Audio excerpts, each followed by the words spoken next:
So this is Will Knight. We are back with another podcast, All About Nothing, and we are at the distillery of Whiskey Thief in Kentucky.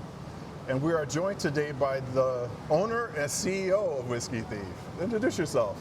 Yes, my name is Walter Zausch. I'm the owner and CEO, as you mentioned, of Whiskey Thief. I've been the owner for going on 5 years. Okay. The distillery itself is 13 years old. Okay. As of this coming September. And so we've been making whiskey out here for a while. You know, one of my favorite things about whiskey is to give you that Kentucky hug. Oh, yeah. So tell me about the Kentucky hug. The Kentucky hug, yeah. It's that warmth you get. Really, if you're speaking scientifically, it's from the ethanol that you get that little warmth. Okay. And you especially get it with ours because everything we're tasting is straight out of the barrel, uncut and unfiltered, meaning it's at barrel strength. Okay. So for instance, this bourbon that I just pulled from the barrel back there is at 117.8 proof. Okay. So, and that's the way it aged out. So it went into the barrel. I think this one went in at 125. Yeah. And the proof came down as it aged down to 117. So now my next question is, how did you become a whiskey owner? Man, it's a long story. I mean, you started off. off. This podcast? No, we don't have that long. But you started in IT. Kind of. I started in architecture, actually. I went to architecture school at the University of Kentucky. Okay. Not far from here, in Lexington. And then moved to California. My girlfriend, now wife, got a job offer in LA out of school. She also went to architecture school. So we moved to LA, and I discovered that I didn't love the practice of architecture. I liked it, and I love architecture still, but I didn't love the business of it. Okay. So ended up meeting a guy who worked for Apple, and next thing I knew, I was interviewing with Apple Computer, and in the early days of the retail stores, I think when Apple Retail, when I joined, there were maybe 7 retail stores, something like that. Right. And then Apple moved us up to the Bay Area, out of LA, and went to Microsoft, long story, trying to make it short. Lived in Chicago for a period. Yep, lived out in, opened that store at Oak Brook. All right. Cubs or Sox? Oh, well, when I lived there, I mean, I'm reluctant to say that I grew up a Cardinals fan. Okay, So my dad's family was all from St. Louis. So I come by, honestly.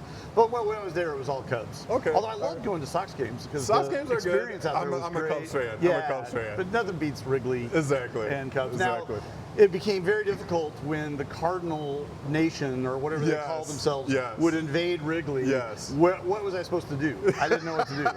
So you take your Cubs cap off and you put your whiskey cap on. Exactly. You put the whiskey cap on. Exactly.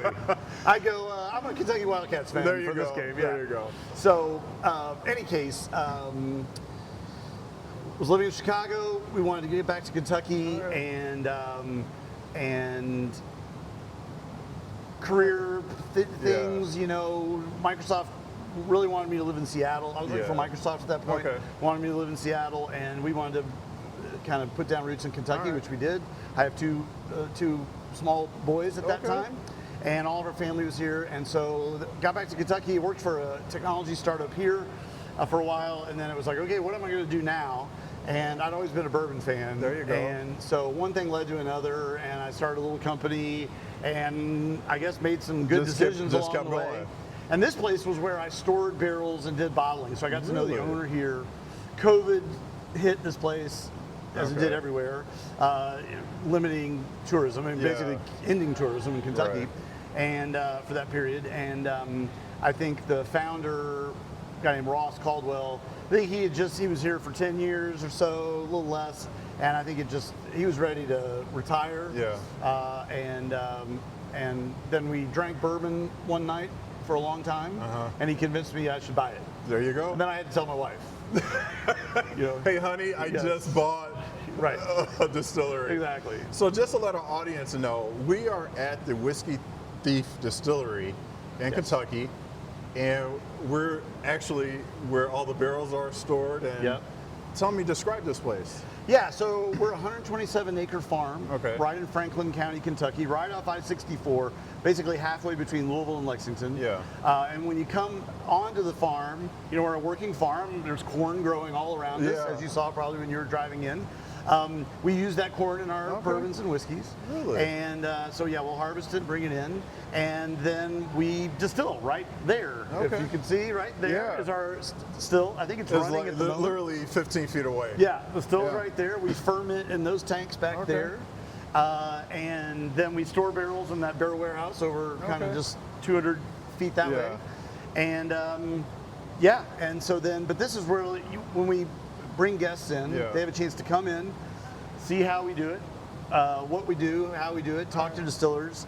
Kind of what you see is what you get. Like Yeah. there's no backstage here. Everything is on display at any moment. So the reason why I'm doing this podcast at Whiskey Thief Distillery is because my sister Kim, we made a trip here for 2 days. We did 2 distilleries one day, 2 distilleries the next day, had some food in between.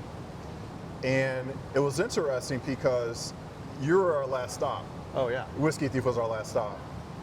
I walk in and it's like, oh my God, I need to do a podcast. The staff, your associates was very welcoming. The place is very welcoming itself.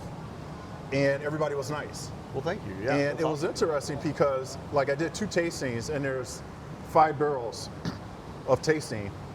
Or you taste out of 5 barrels. Right. And it was interesting. I said, so I'm going to taste 2 now. Can I come back? He goes, yeah, sure. Just come back when you're ready. Have a seat over there. And I'm like, this is cool, you know. So how did you come up with that, like tasting out of the barrel itself? So I got invited early on to a barrel pick for a retailer at Four Roses. Okay. And with the great Al Young, who was a kind of famous ambassador. He had worked at Four Roses, I think, for 50 some odd years. And then sort of towards the end of his life, he was doing a lot of brand ambassador stuff for Four Roses. And just an amazing guy, knows the history, everything about everything related to bourbon. And this is kind of what they did. Like they had barrels. And so if you go to a liquor store and you see, when you go to a liquor store and you see a special barrel pick, a single barrel pick, then that retailer went and picked that barrel from a lineup, probably not too dissimilar to this. Yeah. And they would taste straight out of the barrel, and then whichever one you like, you buy that whole barrel, and then the distillery bottles it up for you. The thing was, you can only do that if you're a retailer or a wholesaler or an industry person.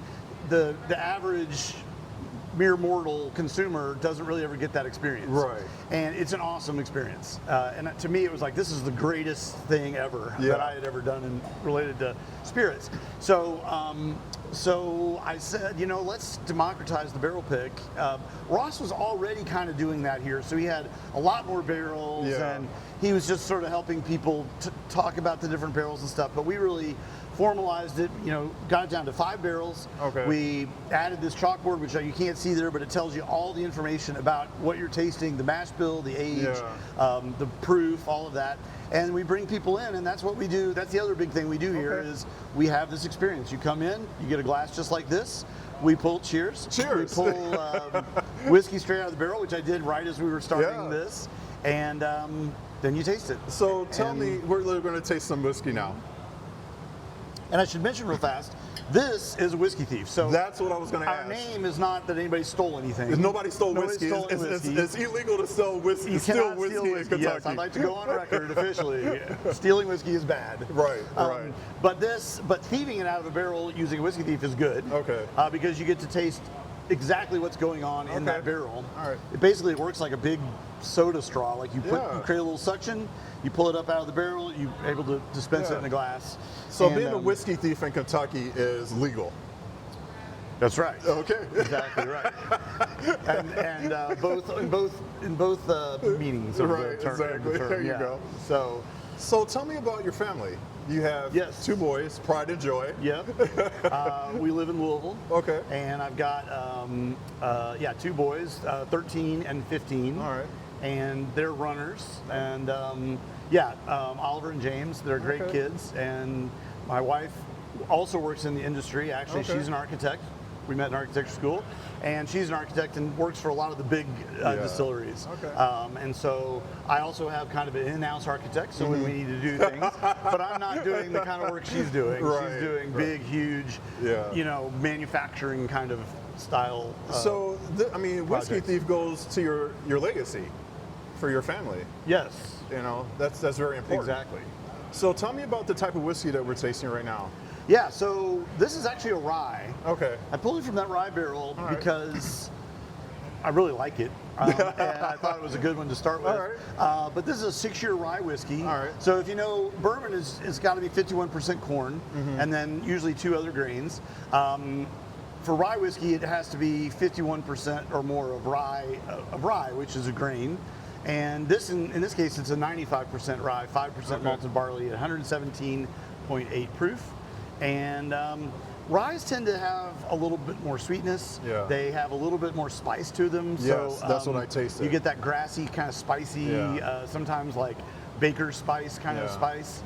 And so, yeah, I don't know. That's okay. And the cool thing is, so first of all, I should mention, barrels are always changing. So something I learned once I got into this is that barrels are always changing flavor, even when they're sitting here. That was my next topic. Oh, well, see, you're ahead of the game. Or something. Yeah. So based on temperature, barometric pressure, and humidity, the barrel is always changing. That wood is opening up. When it gets cold, it pushes the whiskey back to the barrel, and it's flavoring that whiskey as it matures, which is part of the reason why Kentucky makes the world's best bourbon, is because if you don't like the weather, you're wait about 15 minutes, and it'll change. It'll change. We do get winter. Bourbon needs winter, not Chicago winters. Okay. That's kind of the reason I had to get out of Chicago, dude. It's still snowing in May. I was like, I'm out. I understand that. So, but it needs winter, and it also needs hot summers, which you guys have, and it likes that fall and spring as well. So and that but it's always changing. So this, if you were to come back a week from now and try this rye again, it might not taste exactly like this. Okay. It'll have changed a little bit.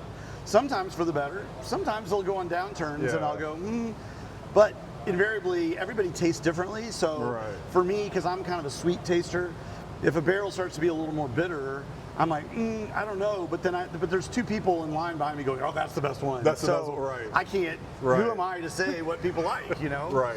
So that's why we let people taste from 5 barrels. Okay. They're all different. They all have different characteristics, mash bills, ages, proof.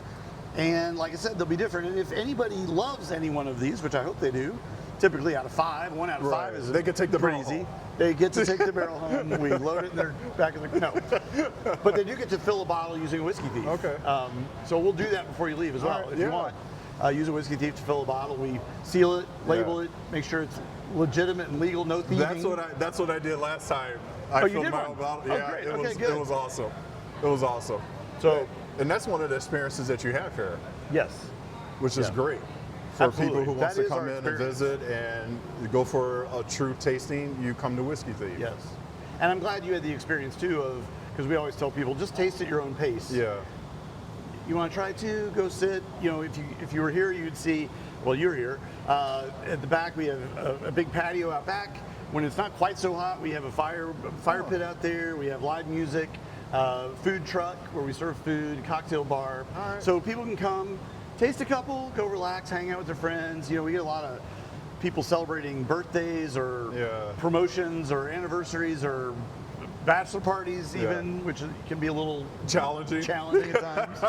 So, as part of a bachelor party group, but whiskey is best when it's with company and with people, and so we really want people to. So, what is your favorite thing, or how to try whiskey? Is it with family, friends, looking at a movie? What's your favorite sipping time? You know, I think whiskey, it's with people. Okay. You know, put down the phones, turn off the TV. Maybe some music is good, and you know, whiskey is a slow thing. It's a slow culture thing, like slow culture food. Whiskey inherently, because I mean, this took 6 years to get to the point where we're going to taste it. And coming from technology, by the way, I should mention, was crazy because technology is so fast, you know, and I get to whiskey, and this whole industry is measuring success by years. And you go, oh, wow, you know, things are really slow. When things get delivered, it's slow and all that. So, but it's been a nice change. But yeah, it's kind of a slow thing. So I think it's best paired with friends, family. It gives you reason to celebrate something. Invariably, you taste a whiskey and you're going to cheers to something, and you're going to think about something that's good, probably. And it's the one spirit that you want to do slowly. I mean, beer's kind of like that, I think, too. You know, the whole vodka thing was about quick, you know. Yeah. And so whiskey's one of those That's where you true. take your time. You know, it was interesting. I had a get together a couple weeks ago at my house, and I saved maybe 3 pours Yep. for 4 friends of your really? whiskey. Nice. And I was like, oh, you guys got to try this. I got it from Kentucky. So I poured 4 glasses. Everybody tasted it. You're right. It's a slow set. Yeah. It brings people together. You can talk about different things. Yes. But I tell you, my favorite part of having whiskey is looking at the John Wick movie. Oh yeah. Yeah, because he pours like whiskey in a glass, and I was like, I think I'm going to get me a whiskey right now. Yeah, you know? there you go. Yeah. I had a hard day, you know.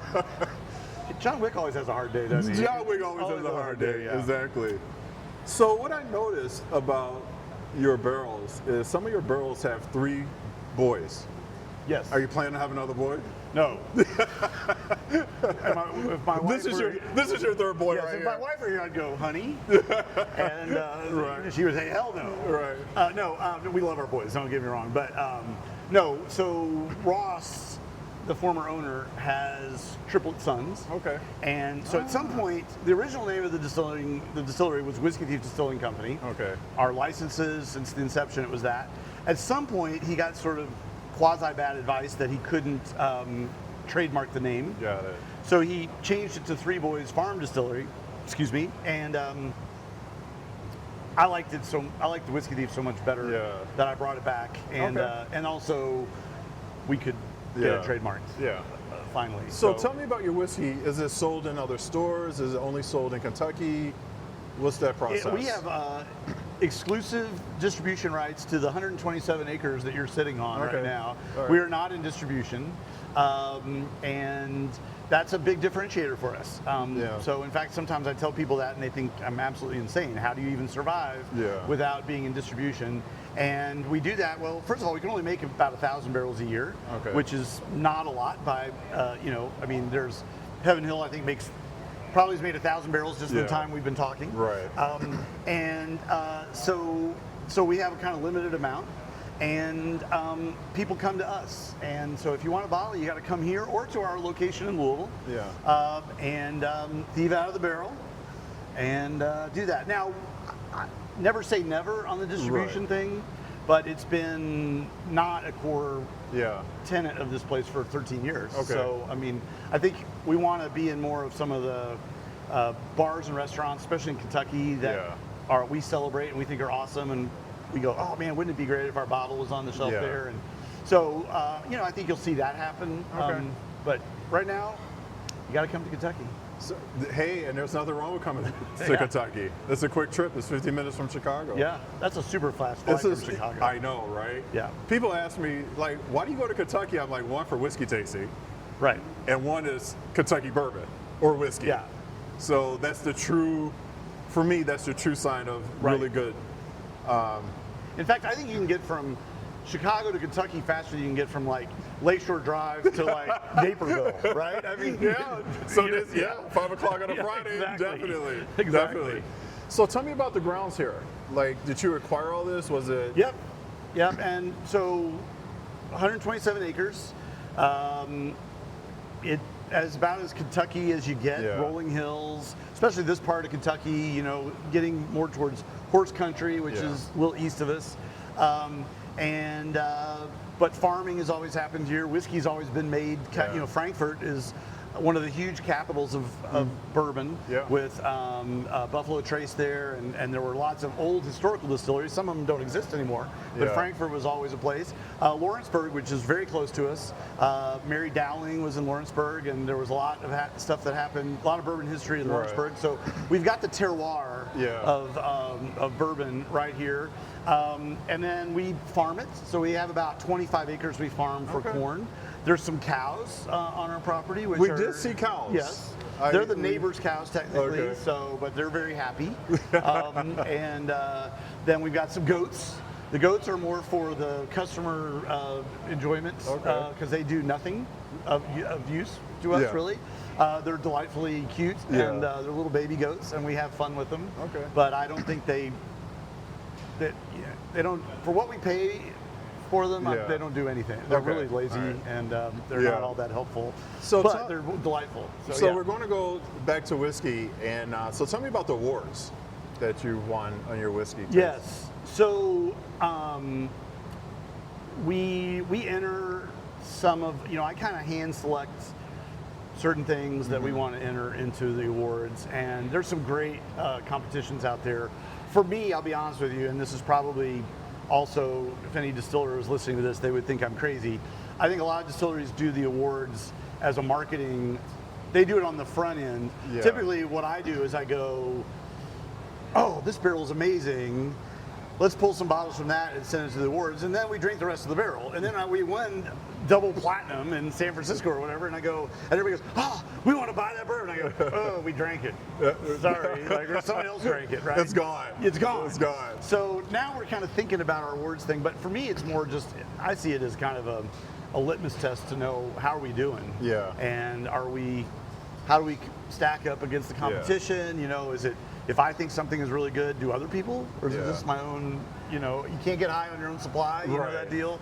And so, that's where we approach it. But it's always great. I mean, and we do well. Yeah. That's good. I'm honored always when and we started making gin here. And Really? our gin has been winning awards, which is very exciting. Nice. So yeah, gin's kind of our hobby. Okay. So tell me about the gin, because I used to be a gin guy. Then I switched to whiskeys and bourbons and scotch. Got it. Well, you might be a gin guy again. So one of our distillers, a woman named Kelly Tennille, who you just met, she won the Moonshiners. I'm always at this, the Moonshiner show on Discovery. Okay. She won the Master Distiller Challenge, I think 2 seasons ago. So it's kind of like a reality show kind of deal where they pit master distillers against one another. And we were lucky to get her on our team. She was from Kentucky. She was in that show. And we got her on our team. And one of her specialties is she knows everything there is to know about botanicals. Okay. So what's grown, what the flavor profile you get from all these different mugwort and all these crazy botanicals, exactly what kind of flavor you're going to get off them. And then she can basically put together a recipe of those botanicals, and we make it in that still right there. And then you basically are pushing that vapor as you're distilling essentially vodka. You're pushing it through those botanicals, that vapor through those botanicals, and it takes on the flavor of that botanical mash bill. Botanical bill, whatever they call it. And so when she first applied here, I said, hey, okay, here's your job interview. And I paid her to do it, but distill me a gin that I would like to drink neat. Like I like to drink whiskey neat. Nobody drinks gin neat, by the way. I mean, that's not really a thing. But she did, and I'm like, damn, this is pretty good neat. And so that's been kind of our shtick is that it's gin you could drink neat. If you want to. It's also great with tonic and whatever you want to do with it. We'll take it. I have to work today, but we'll try it. Exactly. Well, I'm in Kentucky. Aren't you working now? I am working now. Cheers. Cheers. Right here to work. I'm working now. Yeah. So tell me about the culture. So for instance, I realize and notice when I'm in different cities, different bars, that people are always looking for the next new bourbon, scotch, rye, and it's, I used to go to bars and it was just like, oh, let me get a vodka tonic, let me get a gin. Right. Now people are like, let me get a whiskey. Right. What type do you have? Yeah. And you see more bars throughout the United States carrying more of brown liquor, which is great. For sure. How do you feel about that? Well, I love that. We're not vodka thieves. You're not vodka thieves. Whiskey So thieves. I love that part. Okay. No, I think what it is though, and you see this in studies they're doing about, especially some younger generation, the Gen Zs and the whatever the one after that is, and millennials, and even I think adults. You're probably Gen X. We're Gen X. Yeah. I think you want something that's a little bit more of an experience. Yes. And so, hey, I want to try this spirit. I mean, there's kind of infinite variabilities with whiskey. Even after you get through the age and the mash bill and the yeast and which corn did you use and is it finished in this barrel or what barrel was it aged in, all those things, even just once you're in the barrel, it's always changing. So Yeah. there's this kind of infinite variability. So every time you order a whiskey, you have the opportunity to try something that you've never Right. had, and it come with that, you'll have some different response. Oh, I like that. I don't like Yeah. that. Oh, I'm starting to like that. I don't know if you've noticed, but just sitting here, I saw this has yes. changed a little bit. Just Yes. us sitting here, tasting it, I feel Yeah. like it's changed. And a lot of that has to do with the oxygen and whatnot. Yeah. But so I think it's more of a experience in a glass. You know what's interesting? In Chicago, I belong to a club, Yep. whiskey club, and we ordered our own barrel. It was 5 of us. We ordered our own Okay. barrel, small barrel. And it was interesting because when we first pulled from it, it was heavy cherry. Uh-huh. A couple weeks later, we go back, we pull from the barrel again, different flavor. There you go. A couple weeks later, months later, we go back, another different flavor. Now, was this a barrel you had filled? No, Or you... so we actually, they ordered it Okay, full. full. So they make it, they order it, we tell them what we like in it. I believe my sister picked cherry and honey or something, or char Okay, in an oak or something type of barrel. gotcha. And so they filled it up, they made the whiskey, they filled it up. Yep. And it was very interesting, the tastes and the fruit flavors that come through there. And it's not all the time, it's just like you pull it, it's one flavor. You pull it again, it's another flavor. And that's what I liked about like having my own barrel. It's like you have your own barrel and you have your own flavors to that. And it's Yep. different every time you come. So there's not one single barrel here that's one after the other. It's all different. It's all different. That's good. And as I mentioned, just exactly like your experience, Yeah. even if these barrels were here 3 months from now, which they Right. won't be because everybody will have bottled Yeah. them, but if they were here, you would have that exact same experience. You Yeah. go, wow, there was no cherry in that number 2 barrel Yeah. when I was here last time. It's awesome. Or it's not really, spicy. It's not as spicy Yes. as it was last time. Exactly. Yeah. So tell me, what's your favorite one out of all these? Well, we'd have to taste them all Okay. to know that. All right. So how much time you got? We have a little bit of time. Okay, We have good. a little We'll bit of go time. fast. We'll We'll go go fast. But what is your biggest, like, what's your dream? Like, this is your dream already. What is your next dream? Like 5 years from now, where do you want to see Whiskey Thief? Man. So the challenge that I have, so in 13 years, we've built a pretty solid fan base. Yeah. And I see people all the time, don't always remember their names, but I'll remember their faces. Right. You were here last year. Oh yeah, we come here every year now, Yeah. whatever. And so, but if I move this chair, sometimes people will have an opinion about it. Like, I noticed that the Right. color of that rug, did you wash that rug? That rug seems cleaner, whatever it is. And so they, the very first time, when I first bought the place, actually, there was never any internet down here, and I put in Wi-Fi. And somebody came in and they said, "You're the new owner. You're going to change everything. I just know it." And I go, "No. I'm not going to change everything. I did get Wi-Fi." And they're like, "See, you're already changing." I said, "It's invisible. Right. How can you complain about invisible?" You have Wi-Fi. You can go online now. Exactly. So we got to be careful on the changes we make. Have to be very thoughtful, and so my goal is to how do we keep growing, Yeah. but not really change and stay small. And I also think so. I'll tell you a little secret. I don't think it's that big a secret anymore, but when we were living in the Bay Area, I had a good friend who loved wine. Yeah. And so he would call me and go, "Hey, let's go to Napa." And from San Jose, you could pretty much go to Napa in one day, and then assuming you could drive. Yeah. Drive home, maybe we'd stay in the hotel, Yeah. drive back the next morning. To me, the best wineries were the little off the beaten path Yeah. places, the places you didn't expect. You kind of went in, you met the owner, they might be mashing their grapes with their feet or whatever Yeah. they're doing. Those for me were the most authentic kind of places. And so that's a big part of who we are, and keeping that authenticity. Yeah. But what I figured though was, hey, so the law changed in Kentucky to where we could have a remote tasting room. So we opened the place in Louisville, gave it a little bit of this vibe. Hopefully you feel a little bit at home, yeah. like having been only there, and then kind of grow our fandom, reach a different audience, a little more urban experience than a rural farm experience. But I think that was a great path to growing without changing. Okay. Which is ultimately, I think, our goal. And you're a big fan of music because you have a music stage in the Louisville site. Yeah, I'm a big music fan. So we've had some music out here, but we can only kind of do sort of singer-songwriter stuff. The place in Louisville really gave me, I was like, oh, wait. So for our opening, we had this awesome jazz band, and I was like, wow, this really works. Yeah. You know, people are enjoying it. I saw some people dancing. So we put it in a stage and slowly have been kind of building it out to be a little venue. When I was in Chicago, the Green Mill, one of my favorite places. Yes. And we would go, my wife and I go there all the time. And so I was like, Louisville needs a jazz venue like that.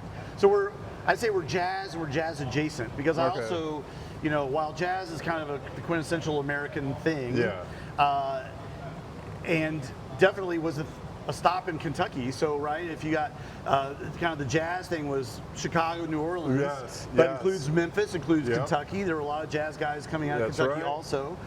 So there's history there, but the bluegrass is kind of how jazz took on a little Kentucky. In my reading of music history, which may not be accurate, but I feel like bluegrass is sort of jazz's cousin. Yeah. And so we do jazz, we do bluegrass. We just had an awesome brass band in there this past Friday night, so it felt like New Orleans, big sousaphone and the whole deal.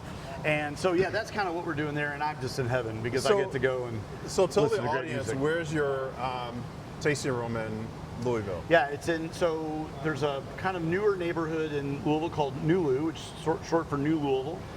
It's east of Market. Okay. And so we're on a place called Nanny Goat Strut, which is an alley. There's 2 alleys on either side of Market named after goats. There's Billy Goat Strut, Nanny Goat Strut. Angel's Envy, for instance, distillery backs up to Billy Goat Strut. Okay. Rabbit Hole Distillery backs up to Nanny Goat Strut, and we're on Nanny Goat Strut. So, for those who don't know, there are falls on the Ohio River in Louisville. Okay. And so before there were fancy locks and stuff, basically everybody would have to get off the boat so they could get through the locks and get through the falls, and then they would get back on the boat. And so river traffic could continue down the Ohio to the Mississippi and on to New Orleans, which is where bourbon was going too, by the way. Right. And when they had to get off the boat, there was nothing to do. So people figured out, hey, we could do goat races, and people could gamble on goats. And that was a pastime during that period of Louisville's history. Okay. So those 2 alleys were where people were racing goats. All right, so which is why we have goats out here. And those goats raced actually. We have horses or goats. Which one would you pick? Well, horses, for sure. I mean, You're in Kentucky. Yeah, I mean, the goat races I've seen usually involve somebody leading the goat down. Yeah, so the goat might be only as fast as their runner. Right. But regardless, it was something to do and pass the time. And while, they couldn't bring full horse to the deal, they brought little goats. And all right. So, so we're on Nanny Goat Strut right there in Nulu. All right, so we're going to be wrapping this up. So I got a question for you. Yes, sir. Something to think about. What is one piece of advice your mother, father, grandparents gave you that you want to pass along? That's a good question.